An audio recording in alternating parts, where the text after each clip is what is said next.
Is awesome, always has been awesome, and from what we understand, this year is going to even be better. A few little things to keep in mind. The staff of Sysdream, who is behind everything here, is here to help you and make your conference really, really good. Layla is here somewhere, and we've got Evangelia, she is here somewhere. Rosa, Sebastian, there's an entire crew to help make Hack in Paris the event that you want it to be, and so you can get what you need out of it. A couple of other small things for your badges. During lunch hour, here's Layla, so if you need anything, it's all her fault. There she is.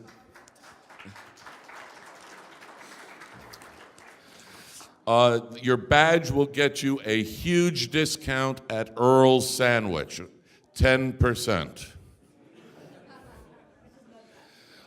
But apparently, if you go with use her name, it's 30%. No, you get 10% at Earl's, and it's a fast place to eat a sandwich of moderate quality. It's okay. No offense, Earl's.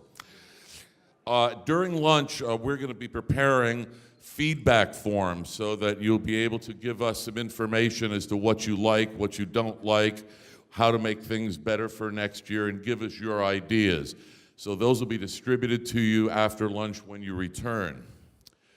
During Hack in Paris, some audiences around the world sit there and nod and listen. We want you to engage. The speakers here are some of the best in the world. So engage, ask questions. If there's not always time up here, all of us are here to help you talk about things. There is no such thing as a stupid question, unless somebody tells you it's really stupid. So please engage with all of our speakers. And lastly, tomorrow afternoon, we are holding a debate, which some of you may know about, and it is about global surveillance. Ed Snowden, the NSA, and all of the global players as to what is going on. And we have some incredible people that are going to be up here looking at all of the various views, and you're going to participate in that debate and be part of it to answer your questions and argue with some of the panelists that are up here. And we've got somebody who's going to play the role of the NSA, privacy advocates, somebody from the Gendarmerie here in France, and an ex-whistleblower from MI5 from the United Kingdom. So it's going to be quite an event, and I encourage you to be here for it, and especially since there will be an open bar. Okay, that got him going. All right, I also have the honor of introducing me. I'm Winn Schwartau, and I get to give the opening keynote, including all of the administrivia. And we're going to talk a little bit about information warfare and the future, and how this community has some real obligations to participate, maybe in some new ways that we haven't quite been doing enough of. And I'm going to challenge you to get maybe involved in more areas than you currently are. Now, I grew up in the old days, long time ago.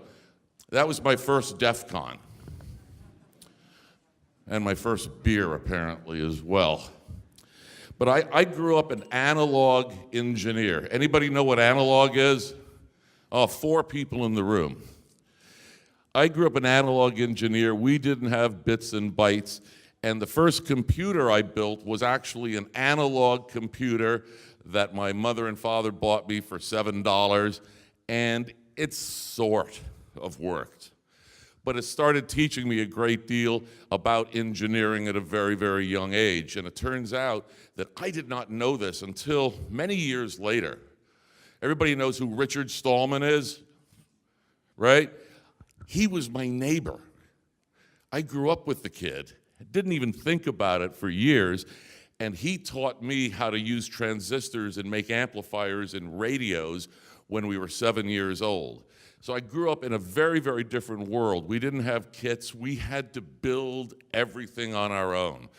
And the type of hacking we did back then is similar more to what some of the DIY, do-it-yourselfers are doing, where the parts don't yet exist. So over the years, I was involved in the audio and video industry, television and movies, and it was all analog. No bits, no bytes. Every time we tried to make automation work, it failed. And we had to, quote unquote, hack systems together, manually do things to make them work. And in many cases, that's what we're going through today with some technologies. And this is where some of the challenge is going to come from. But first, I want to go back a little bit. I got involved in security in 1983. So I'm kind of old about all this stuff. And during the 80s, we were all kind of learning, what is this security stuff? What does it mean? Does it really even matter? So a number of us got together over the years in the 80s and started making some predictions about where things were going to go. And I wrote this book to start talking about some crazy ideas that people did not believe. People did not believe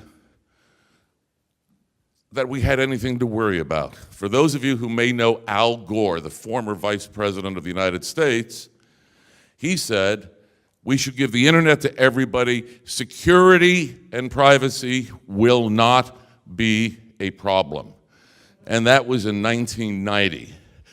And many of us had a big problem with that because he was saying it's great and it's perfect and don't worry about it. Your government is here to help you. So we've got to deal with Congress, and lots of us were testifying and talking to them about the future that we saw.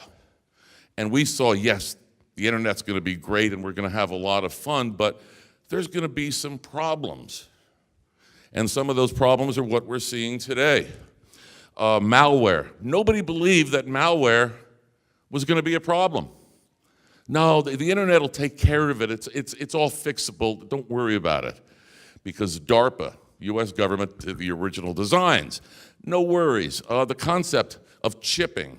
Back in the 1980s, we talked about building malware into silicon. But they said we were crazy. It'll never happen. Has it happened yet?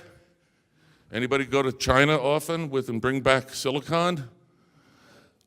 We're seeing the silicon chipping going on, and it's ending up finally, the US government cares because it's ending up in our military systems. So suddenly, if the weapons won't work, now we care about it. We're going to talk a little bit about HIRF, high energy radio frequencies, and some of the ramifications of that. We talked about back then what I called cyber civil disobedience, using the internet for politics. Congress said to me, why would they ever do that? The Congress people actually said, Mr. Schwartau, why would the bad guys ever want to use the internet? That was what we were fighting, and some of you remember this, that we were trying to talk about things that were unpopular. We talked about denial of service attacks, and they tried to convince us the internet was designed to be resilient. It will protect itself. That's how it was designed. How's that all going for us these days? And then there were the political issues as well that we were trying to raise. Very, very unpopular. The economy is a national security asset. We talked about critical infrastructures back in the 80s. Nobody cared. Nobody cared. And you're going to be hearing some interesting things throughout this convention on that as well. Vigilantism, this concept of strikebacks. We were arguing that corporations and private individuals will have similar technological power that governments do. No, you're crazy. It's never going to happen. What's the world we live in today? Well, the world we live in today, there's a lot of convergence, and one of the things that I've been pushing the concept of for many years is security is not only about your bits and bytes. That is only a small part of it. What is the single biggest problem we have in security? And it's a dirty four-letter word. What is it? User. That's it, user. It's a dirty four-letter word when it comes to security. And one of the things that we have ignored, and many of you went through, we try to think about how we're in the cyber world. Well, yeah, we are. But how much of the internet is cyber versus physical? And when we consider how much is copper, it's fiber, it's servers, the internet is physical. Yet we've been treating it all too often as a purely digital cyber environment. There's another component to it, which is the physical, and then obviously the people component. Some of you may get involved with the dirty four-letter word users. We all have the problems with our users, whether it's at home, our parents, or executives. How are those executives doing at work for you when it says, all security applies to everybody but me? Anybody see that? Of course. So the people component, the cyber component, and the physical component require more of a combination to be effective. And I'm going to challenge you to think about some of the things that we need to look at for the future, under the premise that if we, as the community, don't really get more proactively involved in hacking future technologies now, we will continue to lose. We have opportunity. The skill sets in this room and in the community worldwide are tremendous. Now, I'm not saying don't worry about JavaScript. I'm not saying don't worry about SQL injections. But in many ways, I could argue that that's old stuff. Okay, let's just grind it out, do the research. But I want to take a look at what's going to happen 5, 10, and 20 years from now and start preparing for what's going to happen, because we've already lived through governments saying it'll never happen, don't worry about it. So some of the things we have to keep in mind is that technology has always been weaponized. We've always found a way to take any technology and turn it into a killing machine or make it part of the military. Now, the internet, we talked about this back in the 80s, how we're going to weaponize it. And again, we were crazy. We were out of our minds that it was never, ever going to happen. The concept of cyber terrorism, the concept of cyber war, whether you like the words or not, we have nation states, we have terrorist organizations using the same technologies for their purposes. Would it be different today if 25 years ago somebody had listened? What would be the difference? I don't know the answer to that, but I do know that somehow it would be different. Would it be better technologically? Would we have accelerated TCP/IP into a more secure protocol? What would we have done? I don't know, but I do know that we ignored the problem. Thus, the reason we're in the mess we're in today. Even the new technologies that have come out since the 1970s, these are the same technologies that we use, that we want to use for privacy, the bad guys use for anonymity. And this was an argument back with PGP, Phil Zimmerman in the early days, late 80s, early 1990s. Same thing with scalable computing and massive MPP work we have distributed processing. What kind of power does that mean the bad guys have got? So you have to keep in mind that this is all about life cycles. And this is another analog function. It's a curve. Right now, see if this will work, we've got some stuff, and we're kind of fairly mature in an awful lot of the technologies that we have deployed today. When we were talking about security problems in the 80s, we were more down in this part of the world, but don't worry about security. It doesn't matter. Everything will be fine. So I'm going to argue and ask you to get involved with some of these new technologies down at this point. Start hacking them early. Hack them hard before we start seeing the growth in the curves that we have in the past. Anybody ever been on the phone with a computer and had a long conversation with it before you realized it was a computer? In the US, this is happening all the time.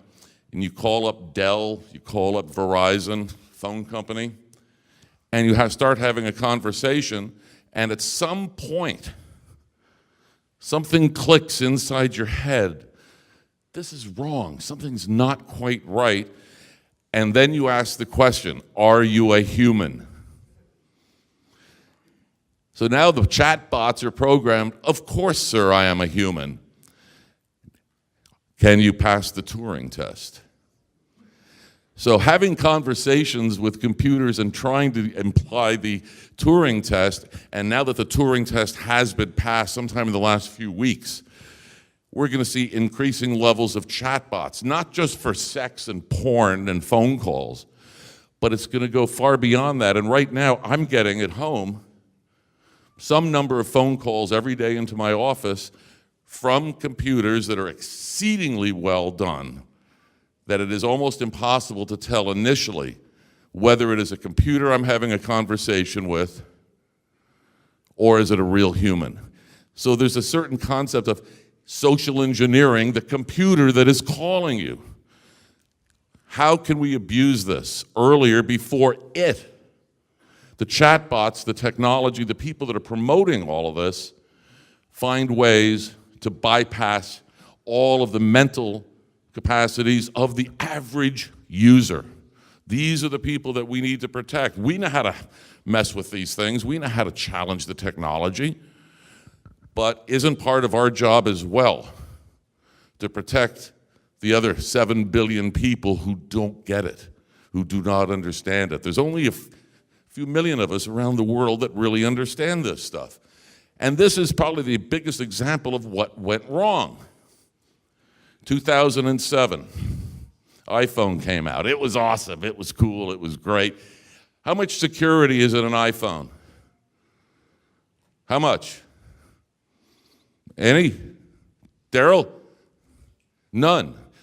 We introduced a technology that now has over 2 billion devices out there, and we as the community didn't challenge it early enough. Again, they said, MDM, you'll be fine, it's plenty secure. Oh, we have local crypto, plenty secure. You have a 4-digit PIN to protect your privacy.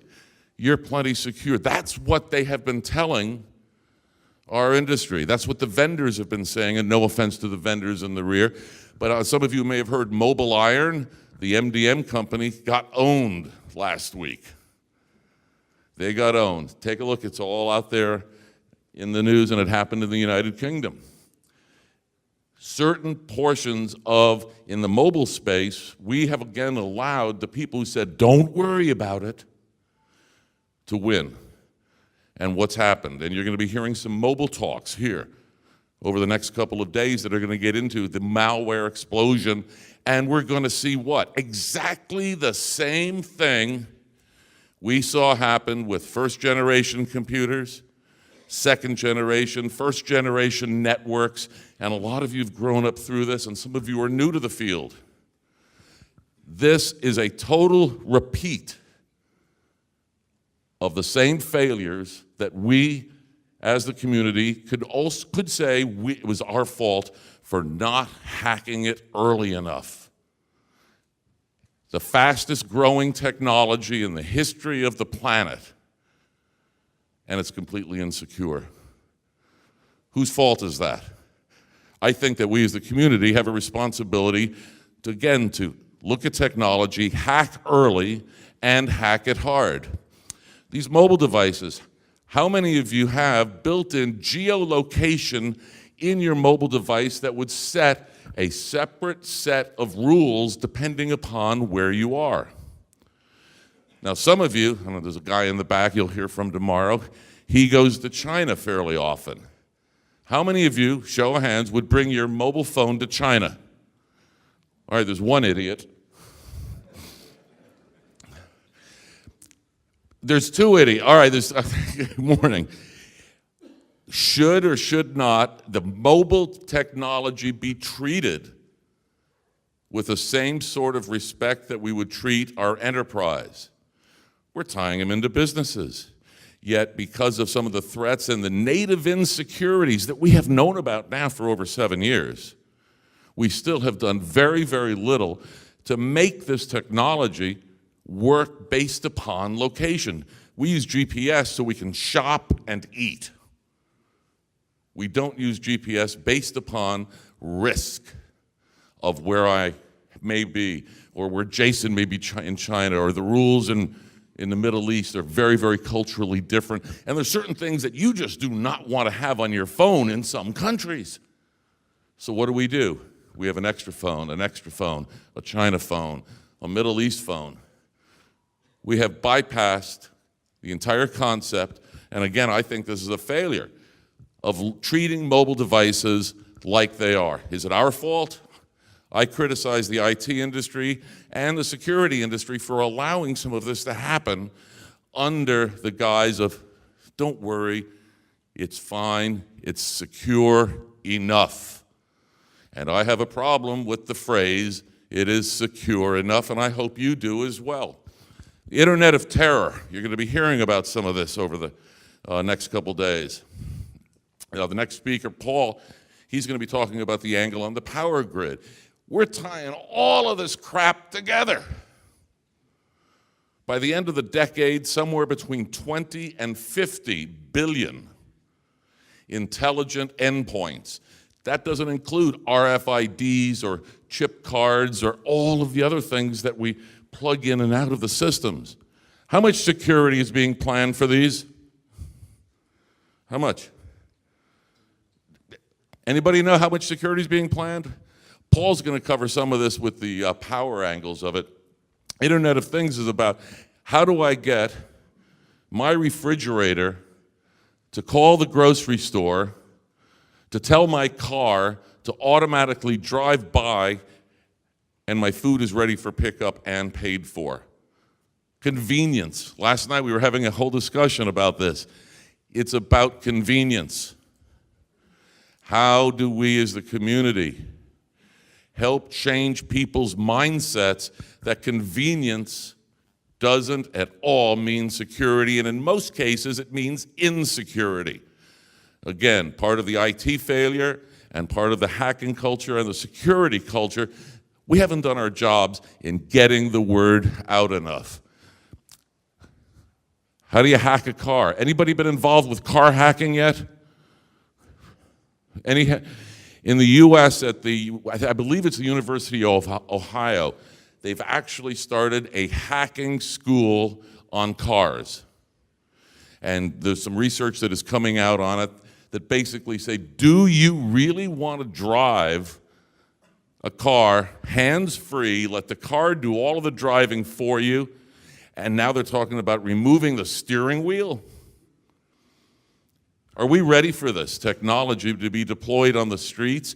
How much security is actually built into these things? And right now we know that OnStar has been hacked, but we waited 15 years. Why didn't we hack it sooner? So I'm encouraging, again, some of these technologies, start hacking the bejesus out of them now. Some of the protocols involved with the Internet of Things is atrocious. It makes TCP/IP look secure. It is so bad in many cases. Take a look at some of these technologies. You're going to be hearing from Paul and some others about ICS and SCADA systems. Again, something we've ignored. These technologies go back 30 years, 50 years, in some cases in the US, more than 100 years. Can you hack ICS and SCADA? Hell yeah.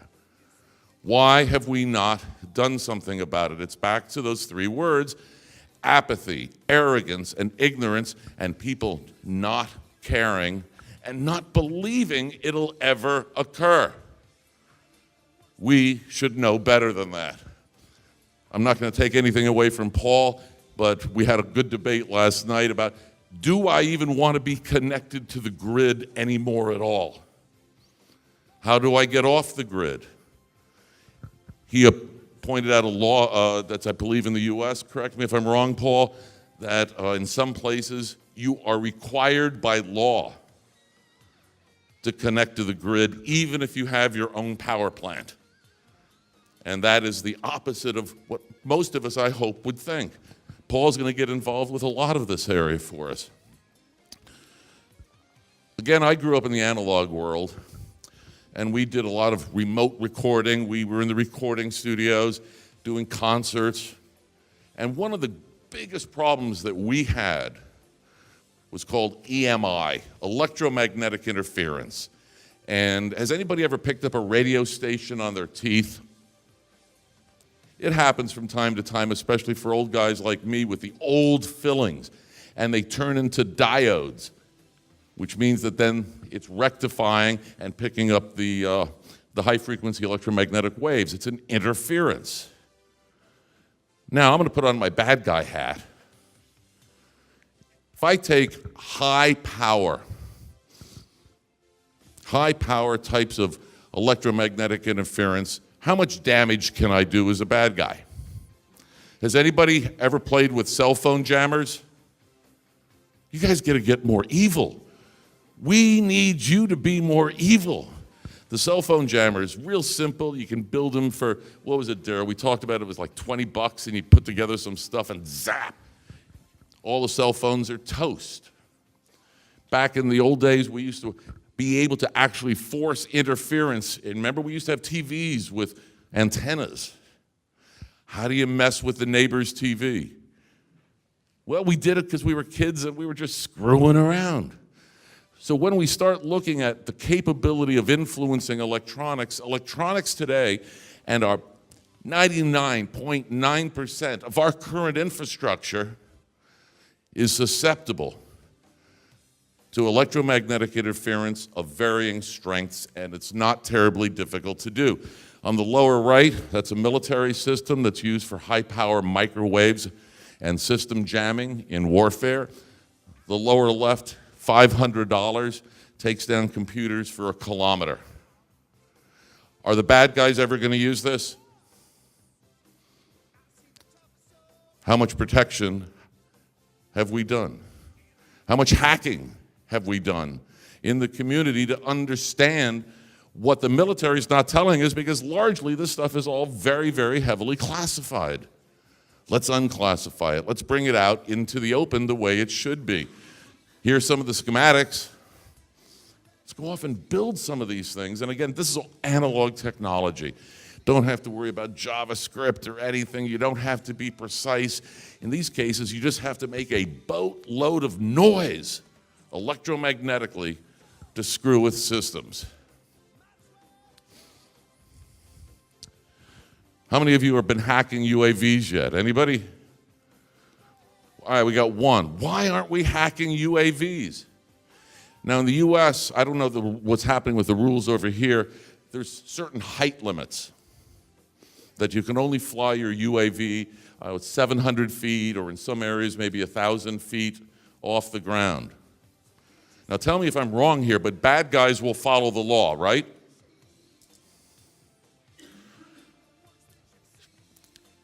Are we going to deliver Domino's pizza? Yeah. Amazon's going to start playing with this as a delivery system. It's happening all over, and now we're talking about deploying a mechanical system that's functionally analog, using electromagnetic waves in order to control it. Where's the security? Do we want these things falling on the streets and highways? What's going to happen? The lawyers are going to get involved and start banning the very technology that's going to help us if we approached it correctly. Are there dual-channel, out-of-band communication, fail-safe overrides in any of this? Nope. Nope. Should there be? Probably. I'm not enough of a designer, but you guys are smart enough. How should we design this technology with security at step number one before we start deploying the hell out of it like we did with mobile phones? This is going to be the next mobile phone with the sheer numbers of them coming out. Or do we just end up having them all banned? No, you can't have UAVs anymore, which means that the criminals will never use them, right? How's that worked for us in the past? So let's take the concept of ultra miniature Bugs. We figured out about 7 years ago how birds and bugs and bees actually flew. Finally figured out how the aerodynamics worked, and we were able to duplicate it. So on the lower right, it's a guy's finger. That is an autonomous UAV with some amount of intelligence.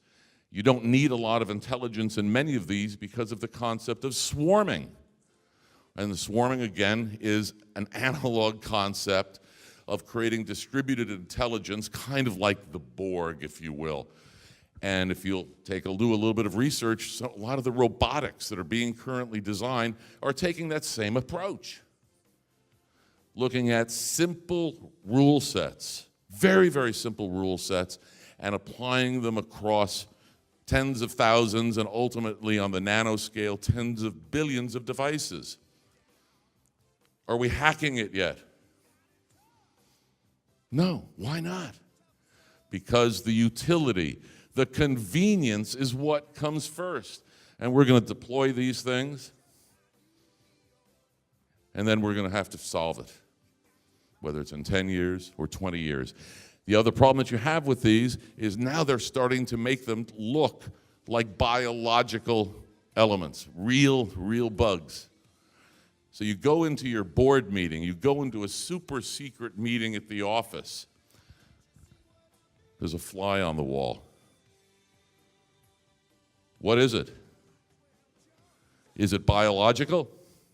Or is it an audio-video interception surveillance device run by government of your choice or competitor of your choice? How are we going to know unless we start looking at the downside risk of all of this new technology that's coming out? Because right now, who's running all this? This is all being done largely by government-funded research because there's a lot of money involved. It's now in academia. And what does this sound like? This sounds like the development of the internet all over again. An unregulated, not security-based approach to technological development. It's going to get worse. We've now got some great technology as we start to understand neural pathways, how the brain works, and everything connects. And I don't know much about any of that. But I do know that we got prosthetics going where they're able now to make the prosthetics with the sensors built into them convince the brain that that prosthetic is real. We've learned enough about the neocortex and how to do that. What's the downside risk here? Has anybody been hacking these yet? Or what about the ones that are taking now with the brain implants, allowing quadriplegics and paraplegics to be able to feel and touch and interact with their physical environment using fundamentally insecure technology? Why aren't we hacking this stuff at the same time? At the beginning of the life cycle, the early part of the life cycle, instead of waiting for it to get deployed, and then some fools start messing around in ways that now are going to have a direct impact upon life. So all of this, that's not me, by the way, all of this really scares me because I've lived it. I've seen it. Some of you have seen a lot of this with me over the years. We have just made the mistakes, and that really scares me that we're going to do it again. We're going to make the same mistakes over and over again unless we in the community start saying, whoa, we got to point out early in the development and research cycles. Not wait for Java version 6.0. What about Java version 0.5? What do we do there? No, it'll be fine. Don't worry about it. It'll come out and it'll work, and we'll fix it in a patch. We have this incredible patch mindset that will fix it afterwards. In the record business, there's a parallel. We would go out and record a band. And if there were errors, the phrase we used was, it's okay, we'll fix it in the mix. meaning we get back to the studio and we can then repair the bad notes or whatever it is. And today we're seeing exactly the same thing. That's why some audio just sucks. It's awful. We'll fix it later. Same thing here. We're now going to be basically saying, and I'm going to go back to the mobile because that's the one that really set me off. We're going to fix it later. If we don't get fixing things a lot earlier, we're going to have more and more of the same, and it's going to get increasingly worse. There's been an issue and big debate last night, and we're going to be talking about this during the NSA Snowden global surveillance. Is privacy, do we have any? Does it even exist right now? Or was privacy one of those things that because we chose to ignore security, we have allowed it to disappear from our lives out of convenience? Did we make that decision as the IT community, as part of the security community, for the convenience of 7 billion people? What is the downside of this? And you're going to be hearing a lot of this at the debate tomorrow afternoon. Do we have any privacy or not? It bothers the hell out of me in many ways. Bothers other people a whole hell of a lot more than me in some cases. And then, what does the average user think? The average user doesn't know. And again, that's part of our failure. Carrington Effect. Anybody know about the Carrington Effect? In 1859, is that the correct year? Yeah. There was a huge solar storm. The telegraph networks had just started being deployed all across the United States, UK, some here in Europe. Carrington Effect discharged what is called a CME, coronal mass ejection, which is basically a solar flare larger than the planet Earth. When it hit Earth, it fried out the entire telegraph system. Now, for those of you who may have followed, have you been watching the solar activity and predictions from NASA and ESA over the last couple of years? There was a solar flare that missed the Earth about 3 months ago that would have taken out satellites. They're still predicting more and more of this, and if you look at some of the solar activities, there's a good chance something's coming. What happens if one hits the Earth today? Anybody know? What happens if the CME hits the planet? You don't know? Okay, first the satellites go. What's the next thing to go? Power transformers. A planet without power. We haven't planned for things that we knew. Is there a way? There are some answers to this, and the answers to this problem actually are old, antique, analog electrical engineering. And Paul will probably, you're going to get into some of this perhaps, Paul, about how to protect against something like this, but it requires, number one, an admission that it can happen. Number two, that the devastation it would cause is pretty damn bad. And number three, it would require, which won't happen, cooperation between power companies, governments, and users, because there is a defense. And when one starts coming our way, we will have roughly 3 days to protect the entire planet. If anybody wants to know the answer, I'll give it to you later. So my answers for all of this, these are not hard answers. These are things hopefully to get you to think. We got to take the lead. We really need to take the lead in this. And this community should be fearless, absolutely fearless when it comes to attacking new technologies, not out of our being evil that we were accused of 30 years ago, but out of proactive defense for the things that we know are coming. Simplicity. Where is the simplicity? We now go to complexity. Why? Because, no offense to the vendors, Version 2 is always better than version 1. And you have to upgrade. And how do those go? Did anybody have I just had an Android upgrade that absolutely killed everything on my phone. I had to rebuild it all. We got to take the lead on these things.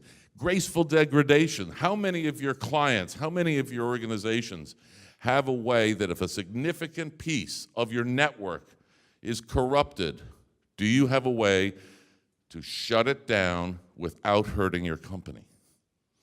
Was it designed with redundancy? I'm not talking a generator and backup. I'm talking about true redundancy, communication, out-of-band mechanisms to be able to have long-term survivability in mission-critical areas. There's very, very few of these.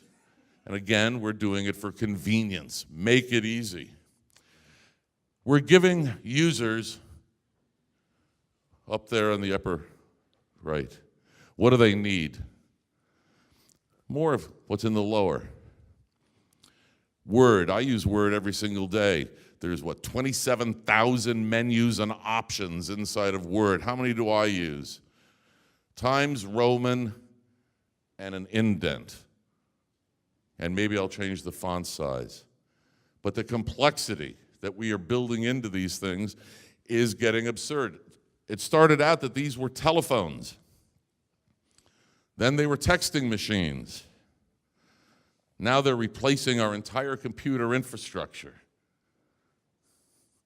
And we're adding more and more and more complexity at the hardware level, the firmware level, and the software level, not to mention what's going on over the airwaves. I think it is our responsibility as the community to push harder and harder and harder with these new emerging technologies before they are deployed. It's our responsibility to show the dangers of them early on and not to buy into the bullshit that comes out of the vendors and some researchers who say, don't worry, you'll be fine. Thank you very much for your attention. I'm here. If I have some time, I'll answer a couple questions.